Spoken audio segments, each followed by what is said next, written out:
గుండె చెదరిన వారిని బాగు చేయువాడని,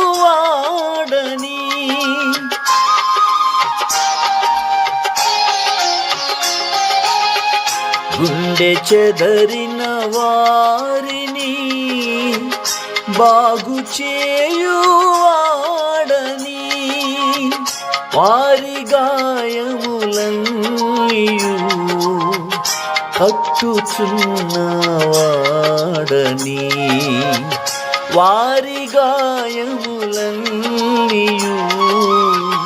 కట్టుచున్నవాడని.